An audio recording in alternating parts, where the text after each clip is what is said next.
Welcome to today's podcast, Confessions of a Cleaning Business Owner.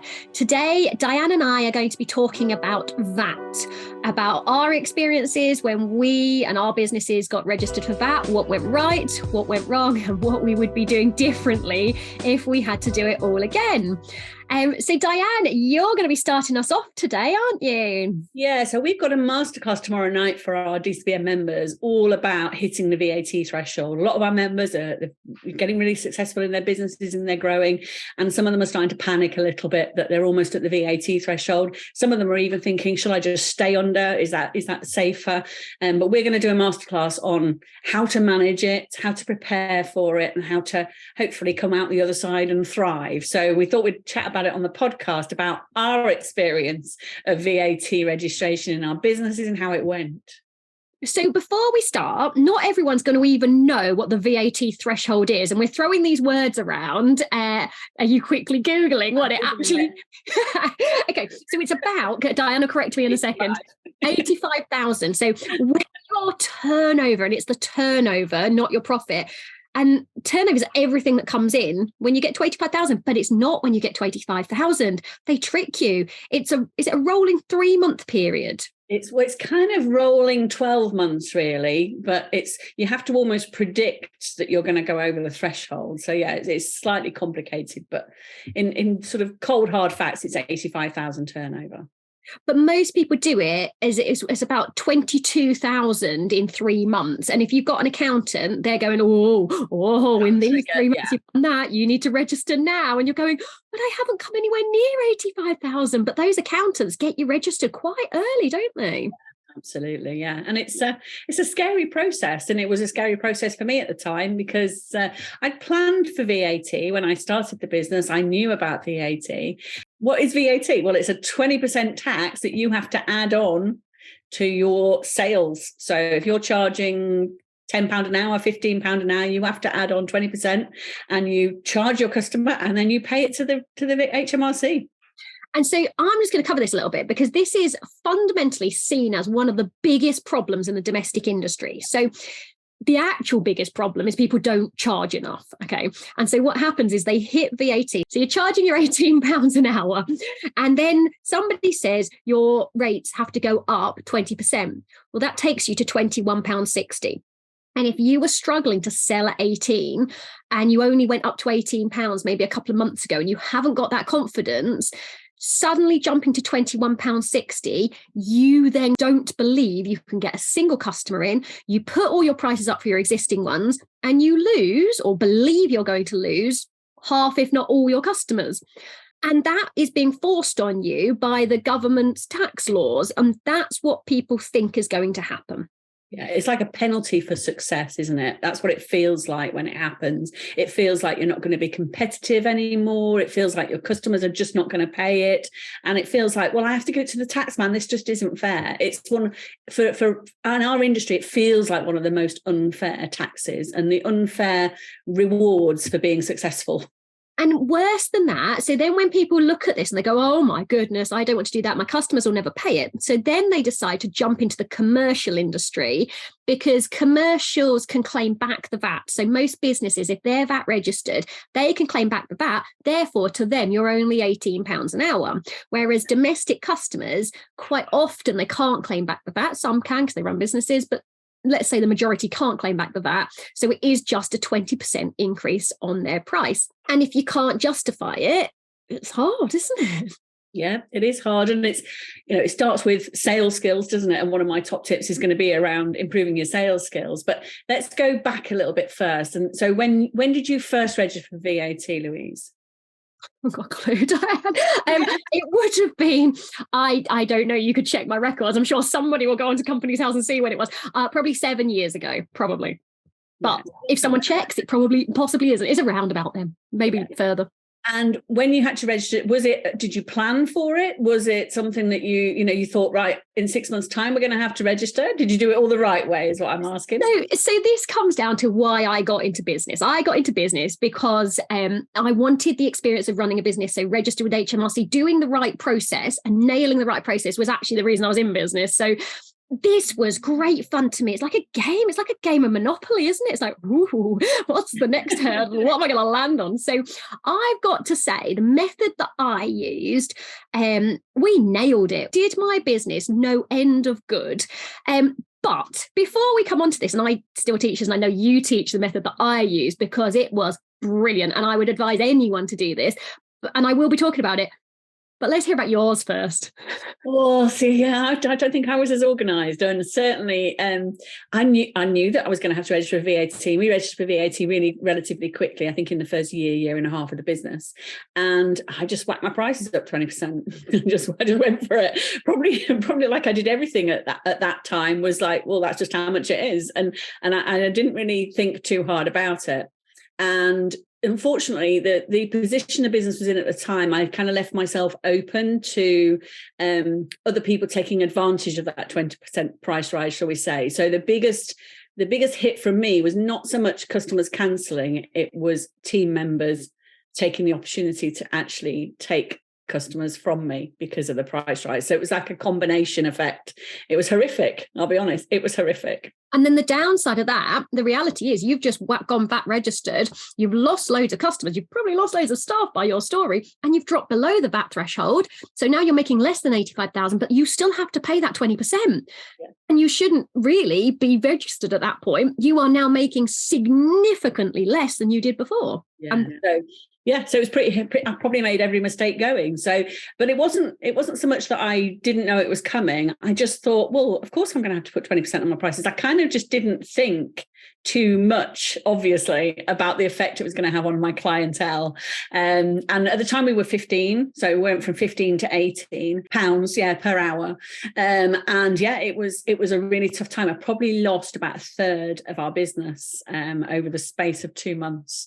I guess I think it was exacerbated by a few team members taking an opportunity at the time, but that's what it was. But you know what? Within probably 4 to 6 months maximum, we got back that third and then some. So it didn't actually have a long-term effect on the business, but short-term, I was like, oh my God, what have I done? What have I done? Because you're right. It was like, we've hit the VAT threshold, let's register, and then let's immediately lose a third of our customers, and we shouldn't have registered. Crazy. And that's what people do. And it's hard not to, isn't it? I can teach them cold, hard experience how not to do it. So I did it a little bit differently. I'll tell you my story. So I knew this was coming, and I thought, we're going to lose customers, because when you put your prices up, you lost a third of customers. I've got to say, I think ours was similar figures to you. I think we went up 15 to 18. It was a long time ago. Honestly, it might have been 10 years ago, but so we went up from 15 to 18, possibly more than that. But anyway, let's say those are the numbers. And I think we lost probably similar amounts, about a third of customers. But when you put the prices up, it's interesting. You don't lose them immediately. They're staggered over the next 3 to 4 months. So you lose some the moment you announce it. You lose some the moment they have to pay the first bill. You then lose some a month later, and then you lose some. So losing a third of your customers over a 4-month period in an industry where we're so in demand isn't so bad. But I knew that VAT was coming, okay? So I sat there and I thought, I'm going to lose a load of customers here. So how about, before I go VAT registered, I whack up my prices. So I whacked up my prices to £18 an hour if it was that. Now it should be more than that. And I sat there and made 20% more, quite frankly, profit. I mean, that's not 20% more profit. That was probably 60% more profit at the time. Your profit margins are way bigger. So we sat there and we lost customers. And I probably, like you, lost about a third. Now, if I didn't replace those customers, just dropping my business by a third, we were on the same amount of profit for a third less work. Best thing I ever blinking did. So did we lose customers? Yes. So we lost customers, and then we were making great profit, but we were then dropped back under the VAT threshold, hadn't registered anyway. I think we wait till we got to about 84.5 before we even considered it, dropped back down. Then we got back up to the VAT threshold. Then I closed the business, right? And the next day reopened it as a limited company, which resets your VAT threshold. Should you do this? Yeah, slightly dodgy, but like opened the next day as a limited company. It resets your VAT threshold. can I assume that if we did this 10 years ago, I'm not going to get into trouble for now confessing this? How much trouble do I get into this? No idea. I don't know who you are. No. Louise who? I don't think we actually hit the VAT threshold. But anyway, very close. Opened as a limited company, which means then from an accounting point of view, we were on zero. Now, obviously, we hit it quite fast in the sort of 3 to 6 months, but this depends on your accountant. I mean, do they wait until you hit the 85,000 or do they do it in the first 3 months where you're about that equivalent of turnover? Now, if you've got a nice accountant or you're doing it yourself, hopefully you wait till the 85,000. So then by that point, your turnover in reality, you're going to hit 85,000 in about 6 months, but actually your annual turnover by that point, you've already lost all the customers. You're now growing fast, knowing you're going to go back registered. Your actual turnover should be in the region of about 120, 130. I'm going to get into trouble for this podcast, aren't I? And so you hit the 120, 130, then you absorb the VAT, you go VAT registered, absorb the VAT, your profit goes down, but it makes zero impact on the running of your business. Yeah, completely agree. And that's for now, that's completely my advice, learning from my experience and knowing that, there's a better way of doing it. If you know that you are, in fact, start from the beginning. If you're in new business, start as if you've got VAT included, because eventually, if you grow your business, you're going to hit it. So why not make more profit in the meantime? But there's a couple of other bits about that, because you don't have to go the 20% VAT registered. So it's interesting. Not all people are given this advice from their accountants, and I don't get it. So the cleaning industry is quite unique in that most of our costs are staff. So we don't spend much on products.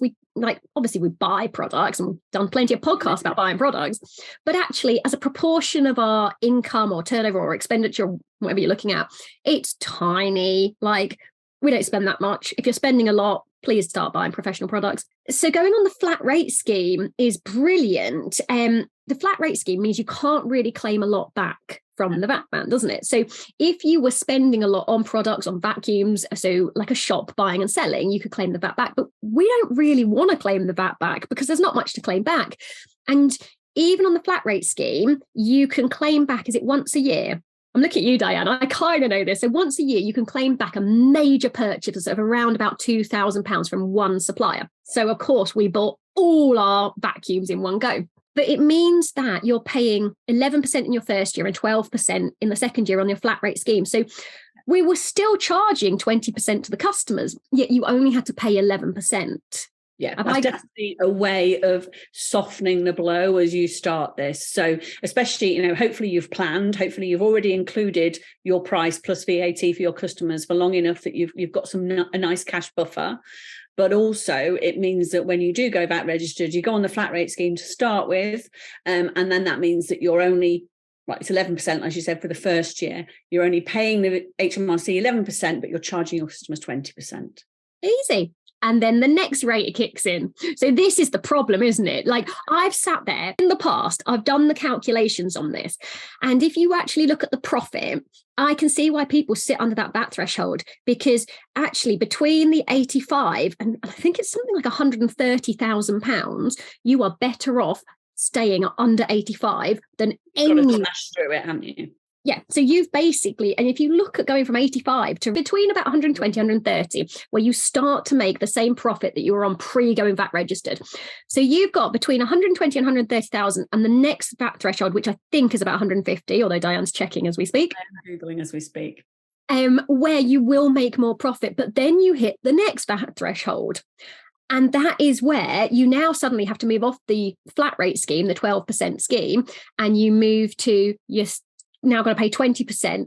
And again, from 150 to about 180, I'm fairly sure on these figures, you then make less profit again, even less than you would have done had you not gone VAT registered. So you've now got, and this isn't just because of finances, it's because as your business gets bigger, your overhead goes up. You're taking on admin staff. So you grow your business and it gets more expensive to run. So all of these problems are compounded and you are now running a 200 grand turnover business and it's become a big beast and you're going, I was better off with my 5 staff. And it really ties in, doesn't it? And how many times do we see business owners going, what am I doing? And they're 7 years down the line.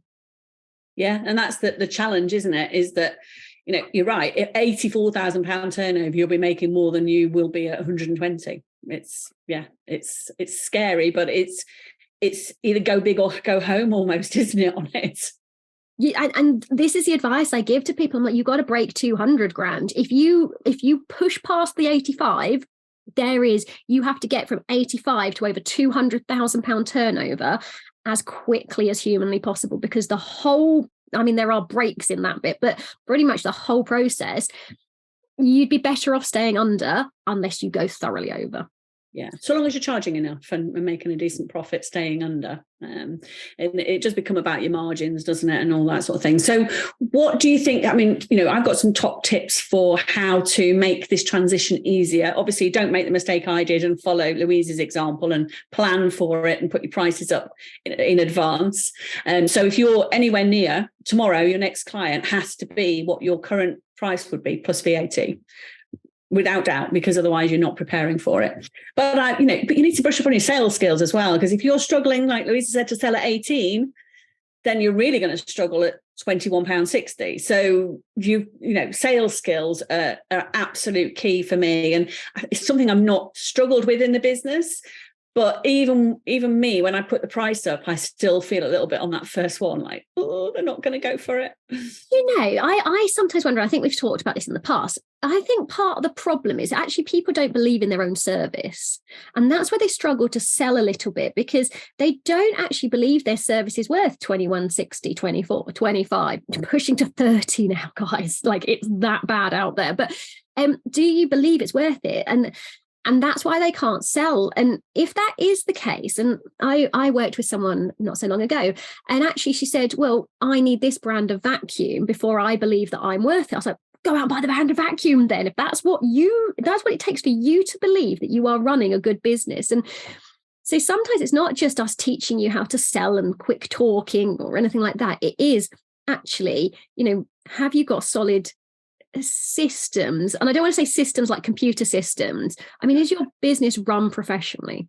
Yeah, absolutely. And are you just a cleaner, or have you, because that can hold you back as well, where you're thinking, I don't deserve £21.60 an hour. And that can happen in the industry quite a lot, can't it? Where we allow ourselves to not believe we're worth it. We might actually give the most amazing service, but we don't somehow believe it. How much do the people around you, like if all your friends and family are carers or things like this, and they're working their butt off and they're seeing you making double as a turnover, because you don't actually make it, let's be clear here, they see you charging double what they're getting, and they're going, well, what makes you think you're so good? I mean, this VAT thing brings up a lot of demons, doesn't it? It does, yeah.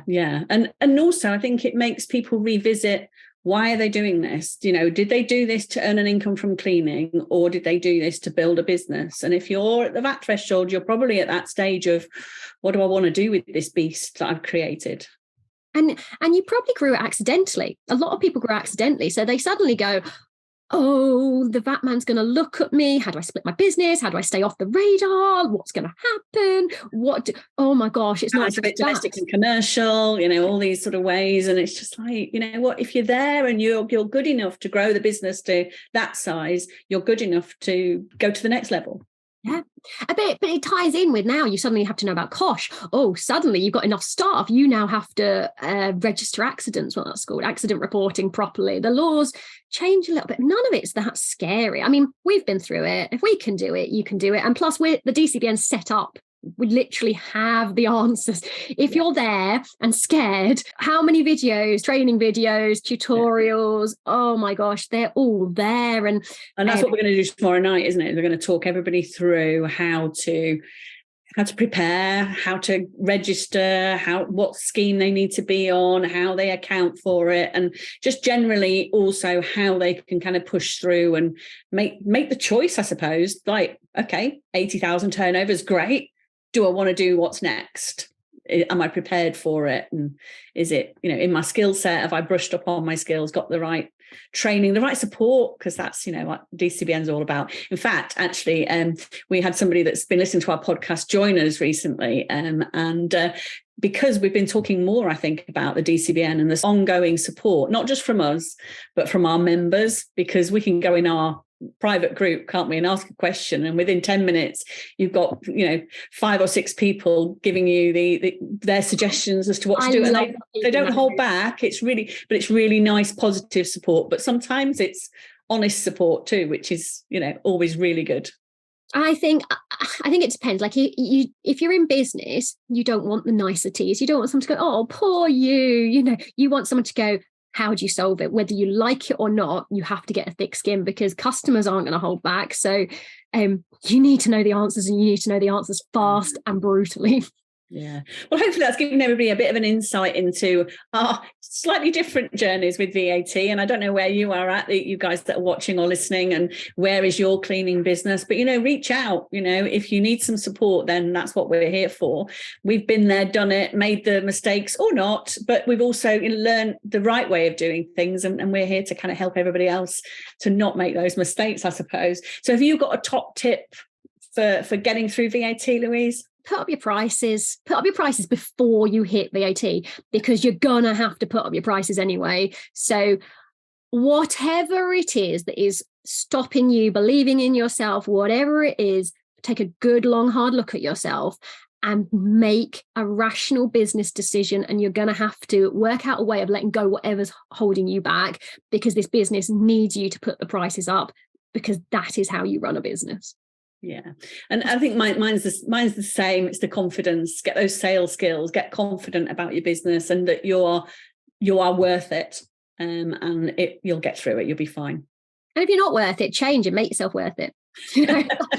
Absolutely. If you need to buy a vacuum, buy it. If you need to do this, do it. That's what it takes. Absolutely. To win an award, win it. And awards are coming up, by the way. I like to plug that on every podcast. Yeah. But the entries are closed for the awards, aren't they? So it's judging time. It is, but I have been exceptionally busy. And so actually, although it officially closed 2 days ago, I haven't closed off the cap. So if you could still enter, by the time this goes live, they'll be closed. But I was supposed to close it 2 days ago, but we've been behind. And I think we owe a bit of an apology for the last podcast. I had a little mess up. So if you were watching on YouTube, it went perfectly. Spotify and iTunes, I unfortunately released the unedited version. So you heard us at the start going, is it on? Is this turned on? So you listened to that last week. Yeah, I'm sorry. We did change it, didn't we, eventually? But yeah, it was out for a couple of days. But, keeping it real, we make mistakes. That's why it's called Confessions of a Cleaning Business Owner. I was amazed. I think there was like 35 people listened to it before we noticed. And I was like, no one told me. No one told me that we'd done this. They probably just thought it was deliberate. See you on the next one.